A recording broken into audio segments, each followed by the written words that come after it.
Hello. आज के इस एक्सप्लेनर में आपका स्वागत है। चलिए क्लास 12 इलेक्ट्रोकेमिस्ट्री के एक ऐसे टॉपिक को डिकोड करते हैं जो बोर्ड एग्जाम्स में सीधे 3 से 5 मार्क्स पक्के करवाता है। अक्सर नर्न्स्ट इक्वेशन का नाम सुनकर थोड़ी घबराहट होती है ना? लेकिन आज की इस चर्चा के बाद ये आपके लिए बिल्कुल आसान और एकदम स्कोरिंग बन जाएगा। तो चलिए शुरू करते हैं। आज हम किस रोड मैप पर चलने वाले हैं, जल्दी से वो देख लेते हैं। हम शुरुआत करेंगे इस इक्वेशन की डिकोडिंग से, फिर इसके कोर फॉर्मूले को मास्टर करेंगे, रिएक्शन कोएफिशिएंट समझेंगे, कुछ एग्जाम न्यूमेरिकल सॉल्व करेंगे और आखिर में कुछ बहुत ही कमाल की प्रो ट्रिक्स और एप्लीकेशंस देखेंगे। तो चलिए पहले सेक्शन से शुरुआत करते हैं, डिकोडिंग द नर्न्स्ट इक्वेशन। किसी भी चीज को समझने के लिए उसका फाउंडेशन क्लियर होना जरूरी है। तो सबसे पहला सवाल यही आता है कि आखिर इस खास गणितीय फॉर्मूले की हमें जरूरत ही क्यों पड़ी? देखिए, सबसे बड़ी चुनौती ये समझने की होती है कि जब केमिकल कॉन्सेंट्रेशन अपनी आइडियल बेसलाइन यानी स्टैंडर्ड कंडीशन से हट जाता है तो बैटरी के वोल्टेज या कहें सेल पोटेंशियल का क्या होता है।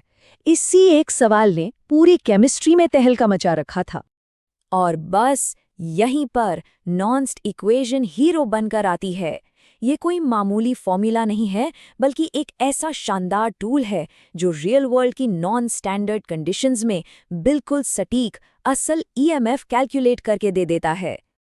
इसे ऐसे समझिए, एक तरफ है 1m वाली वो परफेक्ट स्टैंडर्ड कंडीशन जहां सब कुछ फिक्स है, सब आसान है।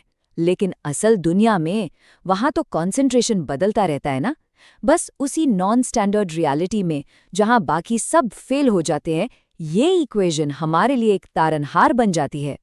तो चलिए अब बढ़ते हैं हमारे दूसरे सेक्शन की ओर, मास्टरिंग द कोर फॉर्मूला।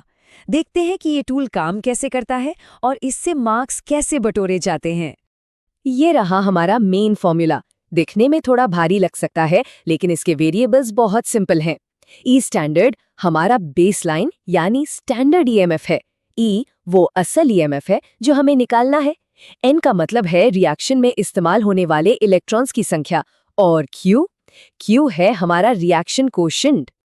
अब आते हैं तीसरे सेक्शन पर, अंडरस्टैंडिंग रिएक्शन कोएफिशिएंट। अगर आपको इस फॉर्मूले में बिना अटके पूरे मार्क्स चाहिए तो इस क्यू वाले हिस्से को समझना बहुत ही ज्यादा क्रूशियल है। सिंपल भाषा में कहूं तो क्यू कैलकुलेट करने का मतलब है बस प्रोडक्ट्स के कंसंट्रेशन को उठाइए और उसे रिएक्टेंट्स के कंसंट्रेशन से डिवाइड कर दीजिए। बस ये एक सीधा साधा गणितीय अनुपात है और कुछ नहीं। जैसे जिंक और कॉपर वाले उस जाने माने क्लासिक रिएक्शन को ही ले लीजिए। इसमें क्यू निकालने के लिए आपको बस जिंक आयन को कॉपर आयन से डिवाइड करना है। कोई भी न्यूमेरिकल सॉल्व करने से पहले क्यू की वैल्यू बस इसी तरह सेट की जाती है। थ्योरी तो काफी हो गई। अब सेक्शन 4 में इस थ्योरी को प्रैक्टिस में बदलते हैं और सीधे एग्जाम पैटर्न का एक क्लासिक न्यूमेरिकल सॉल्व करके देखते हैं। एग्जाम में बिल्कुल ऐसे ही स्टेप बाय स्टेप लिखना है। मान लीजिए E0 1.1 वोल्ट है, N की वैल्यू 2 है, जिंक 0.1 m है और कॉपर 1 m है। पहले आराम से Q निकालिए, फिर उसका लॉग लीजिए और फिर उन सारी वैल्यूज को मेन फॉर्मूला में पुट कर दीजिए। ये बिल्कुल परफेक्ट अप्रोच है। और जब आप उन सटीक स्टेप्स को फॉलो करते हैं तो सीधे 1.1295 वोल्ट्स का फाइनल आंसर निकल कर आता है। इस तरह से सॉल्व करने पर एग्जामिनर के पास आपके मार्क्स काटने का कोई बहाना नहीं बचेगा। फुल मार्क्स पक्के।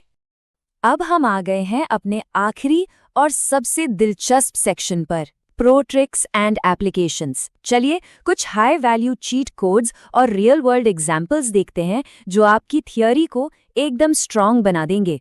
ये टेबल आपके लिए एकदम चीट शीट की तरह काम करेगी। रिएक्शन कोएफिशिएंट और फाइनल ईएमएफ के बीच का ये रिलेशन थ्योरी में अक्सर सीधे सीधे पूछा जाता है। क्यू 1 के बराबर हो, कम हो या ज्यादा हो तो असल ईएमएफ पर क्या असर पड़ेगा, वो सब यहाँ बिल्कुल साफ साफ लिखा है। और अगर टेबल याद ना रहे तो बस ये एक छोटी सी बहुत ही कैची शॉर्ट ट्रिक दिमाग में बैठा लीजिए। क्यू बढ़ेगा तो ई घटेगा और क्यू घटेगा तो ई बढ़ेगा, एक सी-सॉ की तरह। बस इतना याद रखना है और आप फाइनल वोल्टेज का अंदाजा सेकंड्स में लगा लेंगे। अच्छा, आपको क्या लगता है ये सिर्फ एग्जाम की बातें हैं? बिल्कुल नहीं। एग्जाम हॉल से बाहर असल दुनिया में इंजीनियर्स इसी गणित का इस्तेमाल करते हैं। बैटरी की लाइफ कैलकुलेट करना हो, लोहे में जंग लगने की स्पीड समझनी हो या फिर इंडस्ट्रियल इलेक्ट्रोप्लेटिंग करनी हो, ये फॉर्मूला हर जगह एक्टिवली यूज होता है। और हाँ, अगर एग्जाम में इसे सीधा डिफाइन करने के लिए बोल दिया जाए तो बस ये सारांश याद रखिएगा। ये बहुत ही क्रिस्प डेफिनेशन है जो साफ बताती है कि नॉन स्टैंडर्ड कंडीशंस में कंसंट्रेशन के बदलने से ईएमएफ कैसे बदलता है। मैक्सिमम मार्क्स के लिए एकदम परफेक्ट।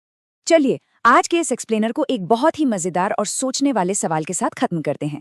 अगर ये नर्न्स्ट इक्वेशन ये तय करती है कि समय के साथ बैटरियां कैसे ड्रेन होती हैं, तो जरा सोचिए, ठीक उस पल सेल के अंदर मौजूद Q वैल्यू और केमिकल्स का क्या हाल होता होगा जब आपके स्मार्टफोन की बैटरी 0% पर पहुंचकर स्विच ऑफ हो जाती है ना इंटरेस्टिंग? इस बारे में